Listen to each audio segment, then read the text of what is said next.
The Prince and Princess of Wales, destined for the roles of King and Queen of the United Kingdom. The royal couple's journey has been far from plain sailing. They faced plenty of adversity along the way. So, are they ready to rule? This is the story of William and Catherine, Monarchs in Waiting.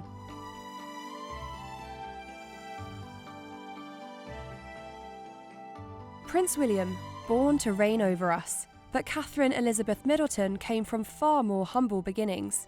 Her father, Michael Middleton, was a flight dispatcher, and her mother Carol was a flight attendant at British Airways. Catherine went to Marlborough College, one of the most prestigious schools in the country, before going on to study art history at St Andrews, where she met her prince. They were mates, so there was certainly no thunderbolt, there's no love at first sight. And they hung out together, and at the end of the first year, they agreed to be part of 4 friends who were going to live together in a house or a flat the next year. And even when they moved into that house or flat, they still weren't a couple. It just I think in William's word, it just slowly blossomed. But of course, one of the key moments when it slowly blossomed was at the end of the first year, when there was a fashion show, which they did every year. It was called Just Walk, and it was for charity. And Kate wore this extraordinary outfit, basically a kind of bra and pants and a diaphanous dress over it, left not much to the imagination. And William supposedly said to a mate of his, Fergus, wow, Kate's hot. So I think that first sowed the idea that she's more than just a friend. There was quite a lot of distance between the media. Paparazzi pictures were pretty much frowned upon, and information was scant. But what did start to emerge really on a couple of occasions, firstly, there was a lot of talk about him having a girlfriend, even though he was denying it, saying he hasn't got anyone special when he was interviewed for his 21st birthday. But there was a lot of talk that he'd had a girlfriend, which now turns out to that it was Carly Massey Birch, but that was just a small relationship. And then the Catherine link came a little bit later. It's when he was seen with her on the ski slopes amongst a group a little bit later. And also it did emerge in one of the papers around about this time, quite a little bit further into the university relationship, about this fashion show, but that was a little bit later on. So initially there was talk of a girlfriend, there was talk of this girl being on the scene when he was about 21, but he was very keen to try and keep that under wraps. It has been reported that after Catherine learned William would be attending St Andrews, she herself changed her choice from Edinburgh to St Andrews. I think it's fanciful to say that that was the case. But when she did meet William at university, although they may have bumped into each other in the parties and things in the past, she was quite embarrassed about that. So I think all of these things add to the fact that it was this simply isn't true. She picked the university because she wanted to go there to study history of art. It's a good story, in the same way that there was a good story that she'd had his picture on her wall when she was a teenager at Marlborough, which was simply not true. After about a year of dating, William and Kate's relationship became public knowledge when The Sun published photos of the two enjoying a ski trip in the Swiss Alps. Yeah, well, one thing I remember about that, less the photograph, which was taken, and I think they were having a kiss on the slopes. It was the fact that the Clarence house was absolutely furious. That was, Prince Charles's headquarters. They were absolutely furious about the invasion of privacy. And Arthur Edwards, the Sun's photographer, he was banned from Harry and William engagements for quite some time afterwards. He was later let back in again, because Arthur always is. The couple ended their journey in higher education together, joining their class of about 260 students for an intimate graduation ceremony. The couple continued dating for a couple of years after university, but in 2007 they broke up. I think really William in 2007 was really beginning to find himself in terms of what he was supposed to be doing. He was getting his military training, and he was spending a lot of time apart from Catherine. And what was more significant, I think, by then, is that she was getting a lot of media attention. A lot of pressure was being put on her. And she had no way of answering any questions. There it was. Is this going to be his bride? Well, at that time, you've got to remember, William is 6 months younger than Kate. He was at a different probably stage in his life as to what he wanted. He was still a man in his mid to early 20s, and so I think at that stage it was probably all becoming too much for him. Well, 5 years into their relationship, it was revealed that William and Kate had called it quits. There'd been huge, intense media pressure on them. I remember on Kate's 21st birthday, her walking the gauntlet of photographers outside her Chelsea flat. There'd been a lot of snobbery around Kate and her family, the doors to manual at Gags, for example. William was focused on his military career. He was based at a barracks down in Dorset, and he, it seems, decided enough was enough. It was too intense. The fun had gone out of it, and so he called time on it. Now, there is a theory here that William could have been testing her. It may be a bit cruel tactic, but he wanted to see if she, how she behaved after they'd broken up. And she behaved with dignity. She actually went out, showed off her best side. We saw her, going out drinking with her friends, enjoying her life. Famously joined a charity rowing group where she was going to row across the channel, and really kind of, stuck two fingers up at William and said, well, if you're going to do this to me, I'm going to go out and enjoy my life. Kate later revealed that she wasn't happy about it at the time. She was pretty upset, but actually that it was the making of her. It made her stronger.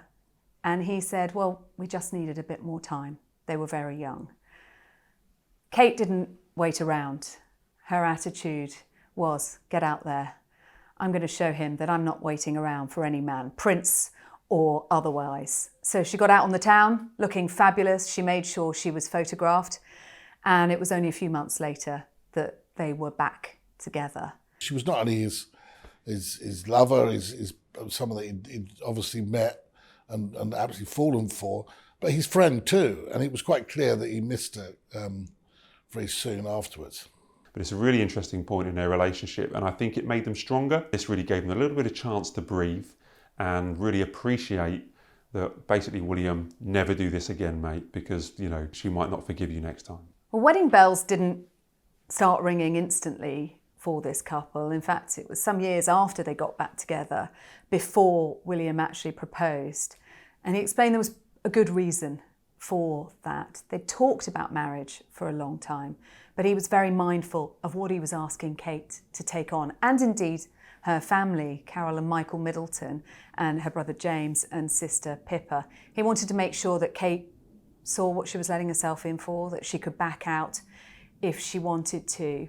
And those years in which, she was pretty cruelly dubbed Waity Katie, were actually a really important apprenticeship where she was able to watch without actually there being any expectation on her. I think William was always mindful of what had happened to his mother and father, just how ill-prepared his mother had been when she married into the royal family, and he didn't want to make those same mistakes again. But then in Kenya, with a view of Mount Kenya in the background, in a lodge on the Lewa Reserve, Prince William proposed to Catherine. He'd been carrying the ring, Diana's sapphire ring, around in his rucksack while they were on safari for 3 weeks beforehand. He hadn't dared to let it out of his sight, and finally it was the right moment and he proposed. And even though they'd talked about it for a long time, Catherine said that it was hugely romantic, and it did come as a surprise to her. And then later on that month, 16th of November, we got a phone call and we were all invited to St James's Palace for one of the most surreal press conferences I've ever been to. We stood and drank tea out of bone china cups while milling around with this newly engaged couple, giving them our congratulations. And this was Kate's first official appearance, really, in front of the media. She described herself to me as being like a swan, looking very serene and calm on the surface, but legs frantically paddling underneath the water. And from then on, she has been one of the most photographed women in the world. Well, it did intensify the media attention, but I think once the engagement was announced, the media was really put on a warning, really, from the palace, to back off a bit. The mainstream media, that is, not the paparazzi. She was part of the system then, and the firm gathered around her. Before that, there'd been warnings from lawyers that they'd paid for from the parents, etc. But this now, she was part of the firm, and so I think they sort of protected her from that moment on. So I think genuinely the nation rejoiced when William finally popped the question, because Catherine had to wait a long time. There was lots of rumours, there was lots of cruel, sayings about her, weighty Katie, talking about the fact that she had to wait so long. So I think everyone was relieved, like finally William has popped the question, but it also meant that we had a big bonanza, and we haven't seen a wedding like that since Charles and Diana. The highly anticipated royal wedding was watched by a staggering 72 million people across the globe. As well as fans, close friends and family gathered in London in their droves to support the then Duke and Duchess of Cambridge. Among them was Catherine's bridesmaid and sister Pippa Middleton, who caused a stir in her gorgeous bridal white gown, and Prince Harry, who appeared to be William's best man, but later admitted in his book Spare that he was a public decoy for William's private friends James Mead and Thomas von Straubenzee. It was such an extraordinary event. The church, filled with these trees, all the great and the good, all the celebrities, Elton John turned up, thousands, hundreds of thousands of people out on the street. I think people were glad that this golden couple, this wonder couple, were going to get married, but it also meant that we could have a good knees up. But the day was incredibly significant, not just for the numbers, but for the way that it kind of united people. And it made a lot of people fall in love with the royal family again, because we hadn't seen such a huge event for decades. We hadn't seen such a wonderful union, particularly the fact that he was to be king one day.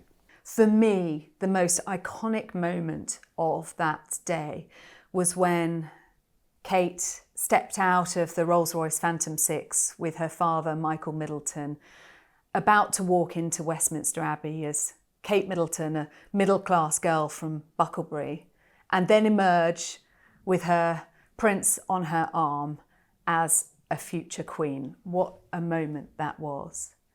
There were so many moments during the day, too many to list really, but I think another moment for me that was really spectacular and that came as a surprise to everyone was when the couple emerged from the gates of Buckingham Palace, where they'd been having a reception with family and friends, in Prince Charles as he was then, Aston Martin, and they had a "Just Wed" sign on the back, and balloons were flying and the RAF were flying overhead. And it was just this joyous moment of this newlywed couple celebrating with all of those crowds who'd gathered there outside Buckingham Palace. I think that they kept it as much as possible to be their wedding. There was a lot of their friends and family were there, more than was perhaps initially planned for the heir to the throne. William had gone to the late Queen Elizabeth II and said, look, I want this more of my people.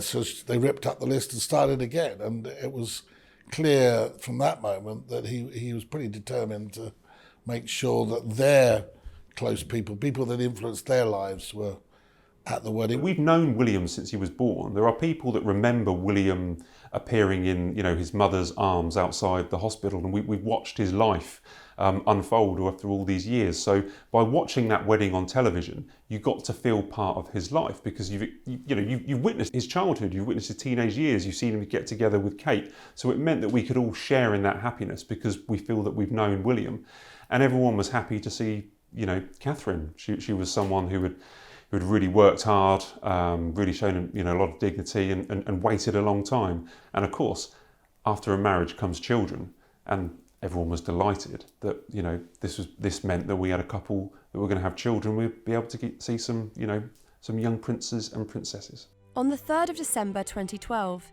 St James's Palace made a very important announcement.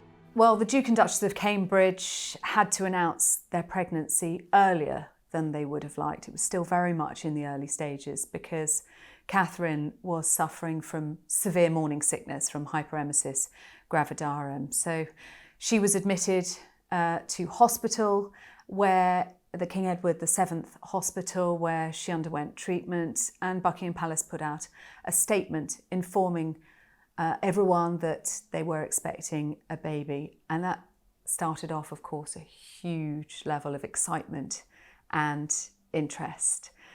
The Great Kate Wait, as it became known in the latter stages of her pregnancy. There was a medical team of 23 who were on standby for 3 months, bags packed, ready to move as soon as there was any news of an impending arrival.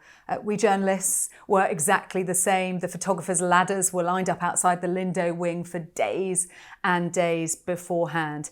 And on the day itself, when we got the short notification from Kensington Palace that the Duchess was in the early stages of labour, well, then started hours and hours of rolling coverage, of speculation about how long this labour was going to be, whether it was going to be a boy or a girl, the weight it was going to be. The bookies were there, the town crier was there, the royal fans were there, the world's media were there. The media had got there way too early, and of course it became the Great Kate Wait outside the hospital. Hundreds of TV crews from around the world seemed to turn up. There wasn't an awful lot of organisation outside that happened later on for the other two births. And so it ended up, because it went on so long, that, and she wasn't actually in the Lindo wing whilst all these crews had turned up, that they were interviewing each other, and the whole thing became a little bit farcical. But then when it happened, it was really special, yeah. And then at 8 p.m. that night, the easel was placed on the forecourt of Buckingham Palace, announcing the birth of Prince George, a baby boy. But of course, the laws of succession had been changed, so it didn't matter what gender this baby was. Whoever they were, boy or girl, they were always going to be the future monarch. As Prince Charles and Princess Diana had done with the baby Prince William, William and Kate stepped out onto the steps of the Lindo wing with Prince George in their arms to present him to the media for the first time and present him to the world. And Kate later revealed that they'd been practicing swaddling him in a blanket just so they got it right. They'd been practicing before his birth with a doll at home at Kensington Palace, and they'd definitely been practicing getting that car seat in and out of the car so they didn't have an awkward moment in front of the world's press.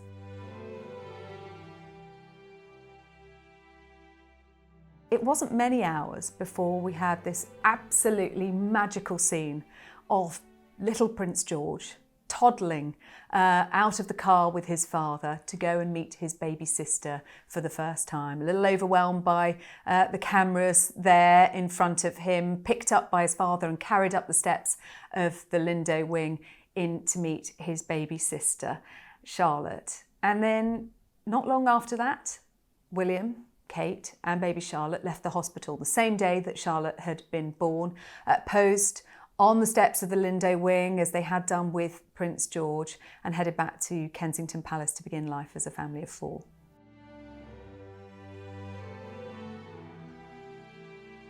Prince Louis's birth was always going to be a major event, as most royal births are, but people close to Prince William were saying, listen, this is pretty much going to be the last child in this family for him. He was definitely drawing a line under it. I know Kate has been broody in the past, often talked about whether she would have 4 children like the Queen. But for Prince William, he certainly thought that his family would be complete in that moment. And for the rest of the world, we didn't know when we were going to see another royal birth. Certainly not for Prince Harry. He wasn't in a serious relationship. He was nowhere near to getting married and having children. So it was a special event, as I'm sure we all saw. Prince Louis, obviously Kate's 3rd child, so she was well aware of what to expect going to hospital and giving birth. But what was so completely unique about Prince Louis's birth is that it was just 1 month before Harry and Meghan's wedding. So it was a completely crazy time for Kate, for William, obviously for Harry and Meghan as well.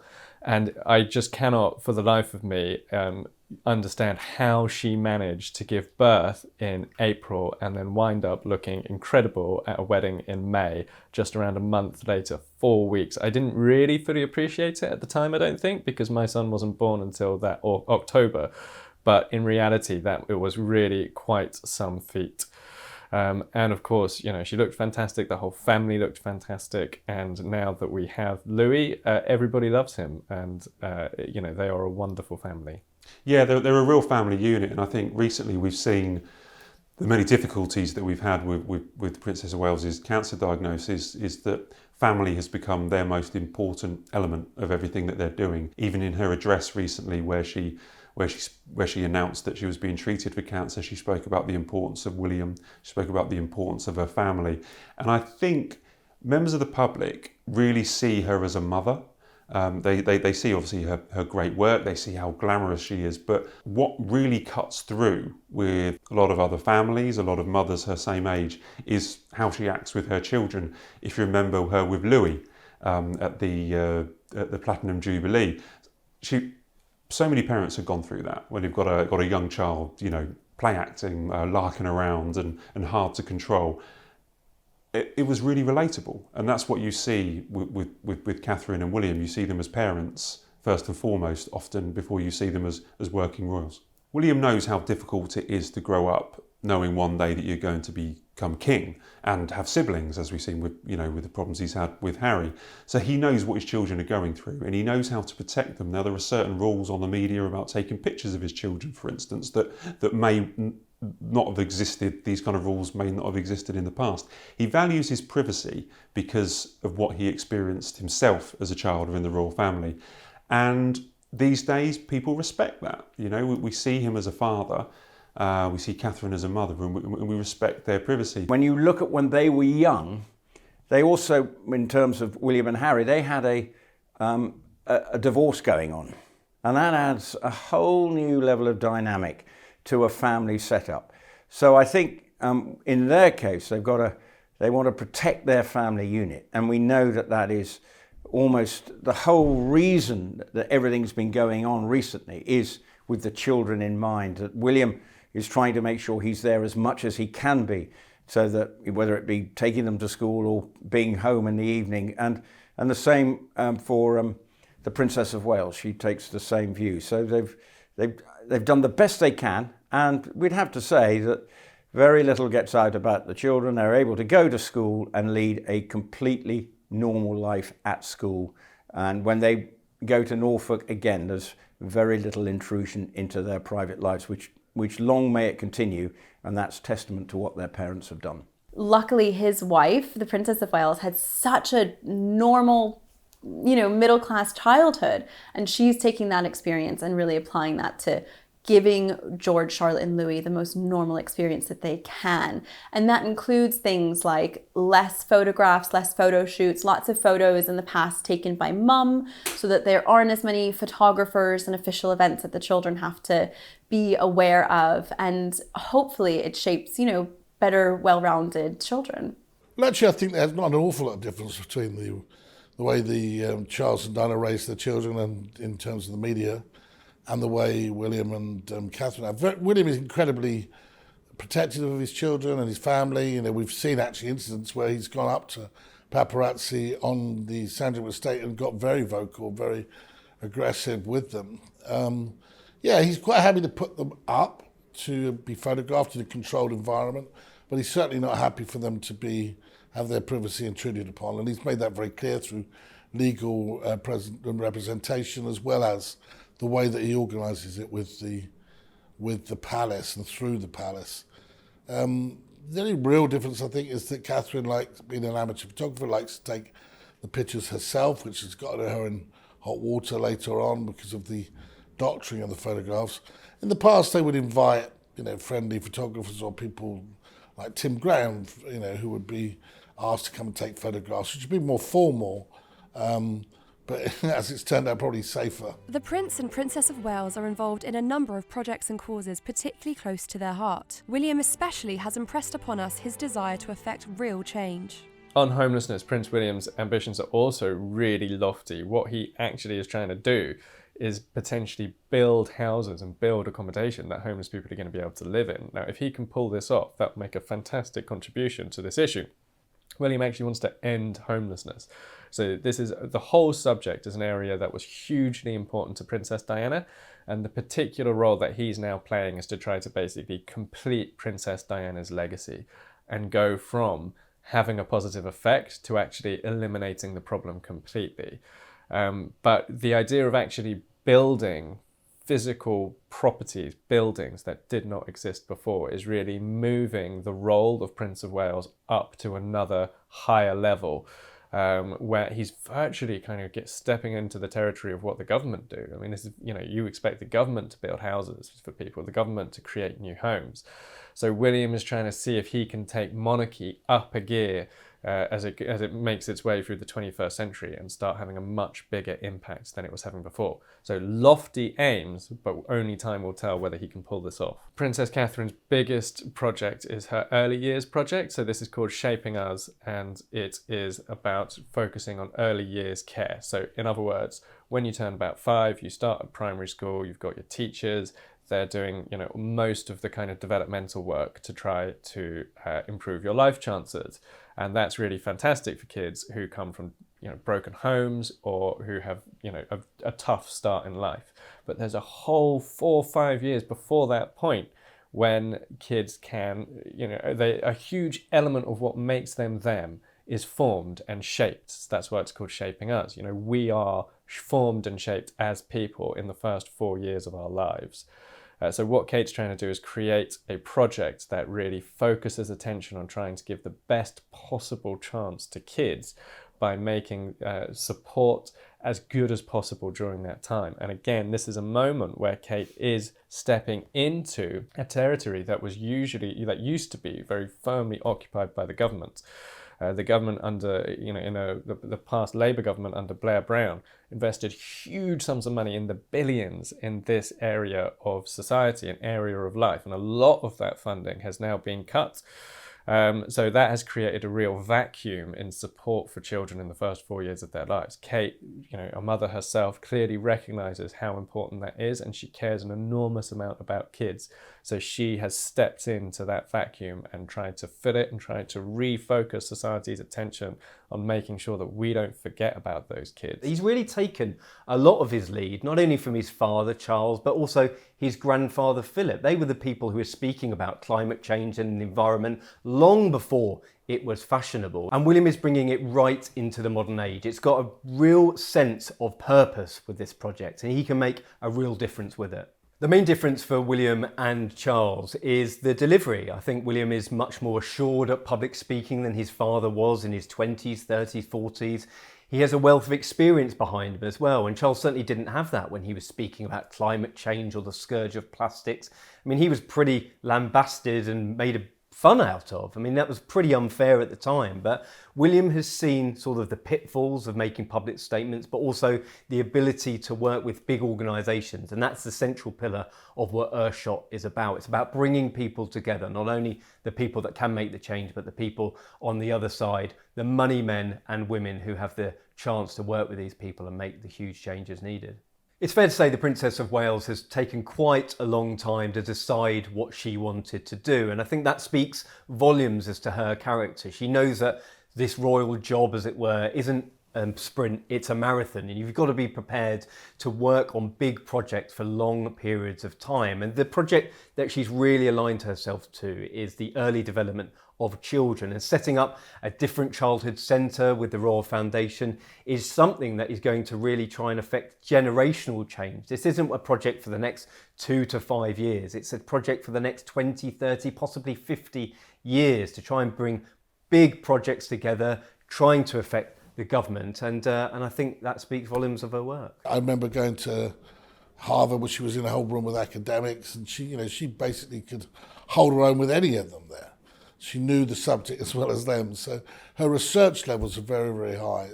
I think that has sort of defined her in many ways. It's probably going to be her legacy, defining charity, as Earthshot probably will be for Prince William. When Meghan Markle married Prince Harry in 2018, many expected it signified a new dawn for the royal family. The two couples were labelled as the Fab Four, and they made a number of appearances together.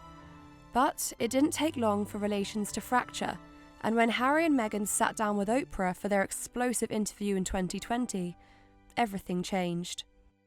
Since then, the release of Harry and Meghan's Netflix documentary have significantly damaged relations between the Duke and Duchess of Sussex and Harry's family, perhaps beyond reconciliation. They've never really addressed it publicly at all. You know, they've definitely adhered to the keep calm and carry on mantra, never explain, never complain. You know, they've just got on with it. And I think that's what works best for them in this instance, that they don't want to add fuel to the fire. They don't want to involve themselves in it any more than they have to. But I think we have to remember that at the centre, we do have Prince William and Prince Harry, two brothers who aren't speaking, and actually that is very sad. The bit that William and Kate, I think, have got right is to mostly just try not to say anything publicly at all. In fact, if they at any point put a foot wrong, it was probably the moment when Prince William was asked by a journalist on a visit to a school about Meghan's racism allegations, and he said, "We're very much not a racist family." Now, actually, bizarrely, in the fullness of time, it would appear that Harry agrees with him. But needless to say, at the time, William put his head above the parapet, and that made him a target for Meghan and Harry's supporters going forward from that point.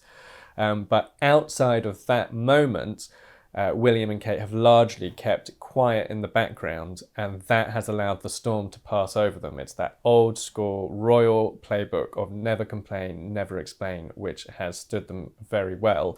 The more that Harry and Meghan have put themselves into the spotlight, the more they have basically spontaneously combusted, and William and Kate have just basically weathered the storm and come out on top. That said, I mean, we do know some bits about William's perspective because some things have leaked out. So we know just enough of what William thinks about it all that we don't really need him to necessarily come out and say it himself. And because he hasn't done that, he's kept his nose clean in that respect. Privately, I think William and Catherine have found it really, really difficult dealing with the feud with Meghan and Harry, especially when Harry and Meghan were here. When they left, I think they found it a little bit easier without having Meghan living around the corner. You know, I think they found it a little bit easier. I think one of the most important aspects of William and Catherine when it comes to Harry and Meghan is they've said nothing. Harry and Meghan have said everything. They've said everything they've had to say. They've been talking about making, you know, Kate made Meghan cry, or they've said that William beat Harry up in a kitchen and you know, smashed his head on a dog's bowl. They've said everything. William and Catherine haven't, and that's really difficult because they would want to get their side of the story across. They'd want to, you know, correct the narrative, but they haven't. They've remained quiet, and I think that's really interesting and important. At some stage, William will have to resolve this. He knows he's going to be king, and he can't be in a situation where he is at war with his brother. Over time, there must be a way forward between the brothers. But for now, the best thing he can do, and the best thing they've been doing, is to stay quiet. I think they're far more relaxed now the Sussexes aren't in the UK, and it's helpful that they are also, the Sussexes are no longer shouting insults or appearing on TV shows or writing books telling secrets about William and Catherine.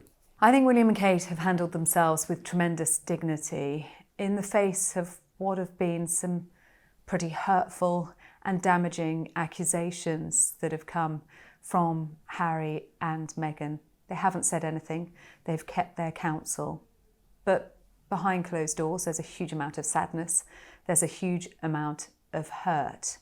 They haven't said a word about it.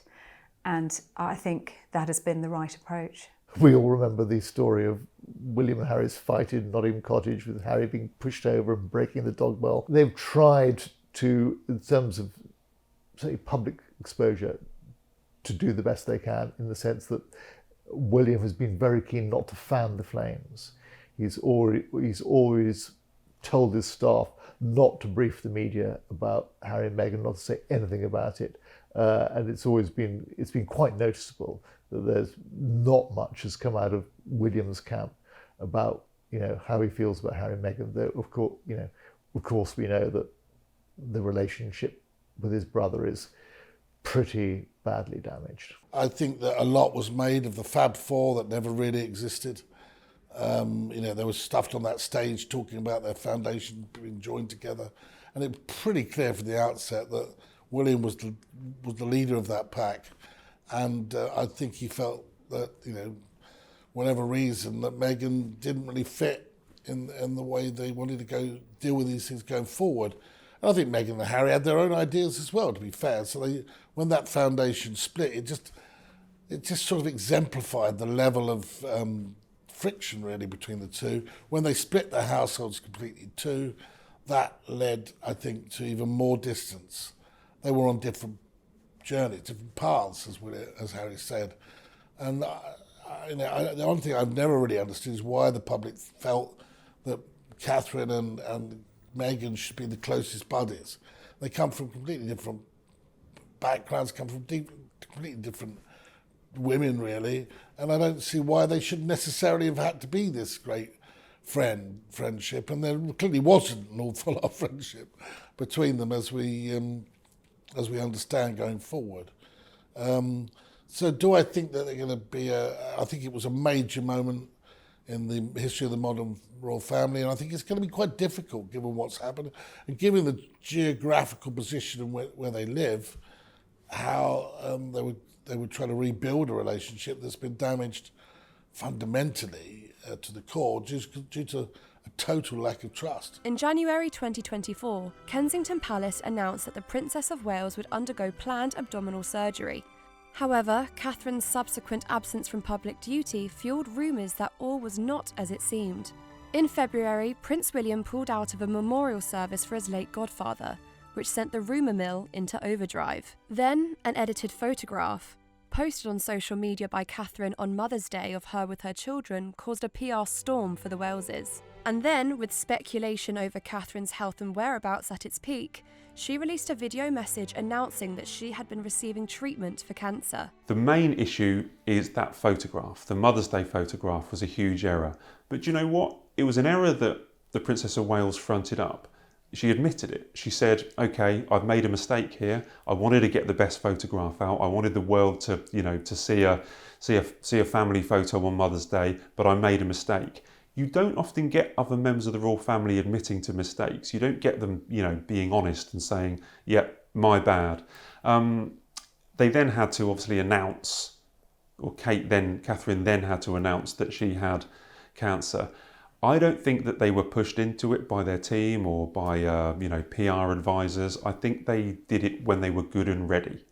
They did it when the time was right. They made that announcement when they knew that they could go away with the children and relax at Easter, and it was a time when the children wouldn't be at school and people wouldn't be, children wouldn't be talking to them and they wouldn't, asking them lots of questions. So it was all about timing, I think, for them. And ultimately, it's us, it's members of the public that have caused all these issues. This is just a couple that have just trying to deal with very severe health scares in public. With the monarchy, the long game is always the only game worth playing. Nothing matters in the short term. It's what matters in the long term that really counts. And what was happening here was that there was absolutely wild speculation kicking off on social media, which was largely a product of the fact that nobody had seen a photo or a video of Kate. There was like a vacuum surrounding what was going on with Kate and her health. Now, Kate has every right to privacy surrounding her health. But the trouble with social media is that it's out of control. Nobody controls it. It's like an ecosystem that you have to manage. And if you try and kind of stand your ground and say, well, I believe I have no obligation to say anything about this, so I'm going to stick to my guns, then the risk is that the social media fire burns brighter and louder and bigger and bigger and bigger. And then if you let it blow up so that it's out of control, then it becomes much harder and you wind up having to do much more in order to meet that crisis.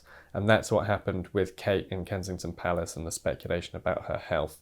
If they had released a small picture or a short video of Kate just, looking at cards at an earlier stage, they could have headed it off at the pass and they wouldn't have wound up in the crisis to begin with. And then one moment that was very unfortunate was Kate edited a Mother's Day photo. Now, actually, she had edited photos before. We'd written stories about it. It had been covered at the time. But this was obviously a particularly bad moment to have done that because because of all the speculation, basically, because people were indulging in wild conspiracy theories. The minute that they saw that a photo had been edited, they assumed the worst and that just something untoward was happening. So probably the palace should have either picked up the telltale details in that picture, which showed it had been edited, and advised Kate to release the original. Or, better still, they probably should have picked up this issue with Kate and William months and months and months ago, with the very first time they were accused of editing a picture. And then if they had actually created a kind of code of conduct internally for royals taking photographs way back when, then, Kate would never have been in this mess to begin with. I think the first time we noticed it was a picture of, it was the Queen Elizabeth II, with a whole load of her great-grandchildren, including Prince Louis, and you could tell Prince Louis had his arm on the arm of a sofa, his hand on the arm of the sofa, and it was all distorted, and there were points where the lines broke in people's clothing, so you could see that it had been edited. And when there were news stories written at the time that picture came out, that was the moment to have an internal meeting within the palace and to just say, look, we can't do this because we're the monarchy, and the monarchy has to be a source of unvarnished truth. It was only when William announced that he wasn't going to King Constantine, his godfather's memorial service, that suddenly it moved up a notch. All the speculation, the talk about, where's Kate, what's going on. So possibly there is criticism of the PR team, but also you have to remember they are following the instructions of the people they work for. And if Kate said, or William said, listen, I do not want anything said about why I'm off and what I'm doing, your hands are tied as a PR. You can possibly try and convince them otherwise, but and William and Kate, and particularly Kate, they're very conscious of their privacy. They're very conscious of the boundaries between what's public and what's private, and one can have some sympathy for them, because who wants sometimes if you've got a medical issue yourself, you don't even want it discussed amongst your friends. Imagine what it'd be like to know that as soon as it comes out, it's discussed by the whole country, by the whole world. It's very tricky. I think the Prince and Princess of Wales really underestimated not their relationship with the press, but their relationship with the public and with social media, and their conversations that they had with the press and the mainstream media were fairly straightforward, but they didn't take into account what social media and what the average person was going to do with that information. And so in the absence of information, in the absence of any updates, social media just filled the void with rumors and conspiracy theories. And there's definitely an opportunity to learn from this situation where the royal family may have to be a bit more open and a bit more honest moving forward. William and Catherine are seen by many as a beacon of youthfulness within an ageing royal family. They consistently poll as the most popular royals, which could prove to be important as they attempt to modernise an age-old institution. They are Britain's, and America's in fact, favourite royal couple. They routinely poll right at the top of the list. People love Kate in particular. There's this huge perception that Kate's never put a foot wrong. And also I think she's just a soft person, and people really warm to that soft side of her. She isn't somebody who kind of pushes herself to the front of the queue. She's happy just doing her job in the background, and generally keeps herself out of trouble and doesn't criticise other people. She doesn't take swings at people, and therefore people feel hugely protective of her anytime that she's under fire. There was actually a period some years ago when Hilary Mantel, the novelist, took aim at Kate and said some very unkind things, describing her as being like an empty vessel and saying that she didn't have a voice and all of this kind of stuff. Well, British society turned hard on Hilary Mantel and got behind Kate, because basically people love Kate in a protective way, where they know that she's not going to come out and defend herself. So therefore the public want to come out and defend Kate on her behalf. William and Catherine will become king and queen at some stage. Hopefully not too soon. They're a young, attractive, fun couple that families and people from all walks of life can associate with. They've had similar kind of life experiences, children, health scares. These are kind of things that really, really chime with people. But William and Catherine, I think, will do it slightly differently. We've already heard from William when he was in Singapore saying that he wants to really make a difference. I think that will mean that he will take on fewer patronages, fewer jobs, fewer topics. I don't think he will spread himself too thinly. But we've seen with Charles, when he's taken the crown, that he has suddenly understood that he has a huge amount of responsibility, and he can't do all the work that he did before. He can't be outspoken on lots of issues. And I think William, when he eventually gets the crown, will suddenly realise that, yeah, he's actually got to be king, and he's actually got to fit a mould, and he probably won't be able to put too much of a personality stamp on it because there are certain rules and certain constraints. But look, they're a very fun, popular young couple. They will bring maybe some youthful energy because we've not had a young monarch since the 1950s, and they're still bringing up a family. And I think they will become a real kind of family unit that people really will really like. I think it's probably been pretty consistent. I don't think there was a time when people were saying he was work shy, Willie, and he wasn't doing enough work, and just sort of in the background.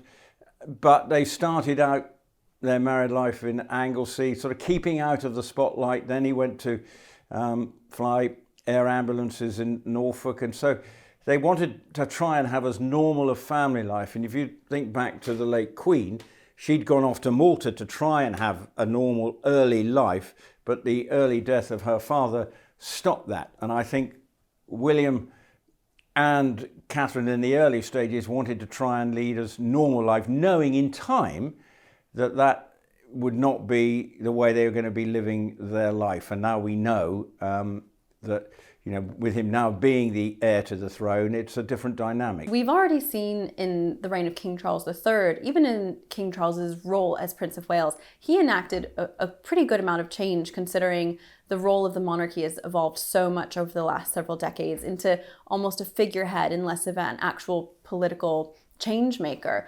And I think William could definitely follow suit simply by setting an example, using the Duchy of Cornwall land to create affordable housing and homeless projects, inspiring people to take on certain charities or organizations, and really promoting the work simply by being an inspiration. We could see a great deal of change because they are very popular. They have a keen eye for what the modern people are paying attention to in a way that the monarchy of the past perhaps didn't think about. When you look at the popularity of William and Kate over the years, it hasn't always been plain sailing. Certainly from the wedding, it was an incredible fairy tale that everybody bought behind. Everybody's jubilant in those first few years. But I think there was a popularity contest when Harry and Meghan came on the scene. Certainly Meghan was this vivacious character. She was an American, she was an actress, she was an incredible public speaker. And that was kind of everything that Kate wasn't. Kate has really had to work hard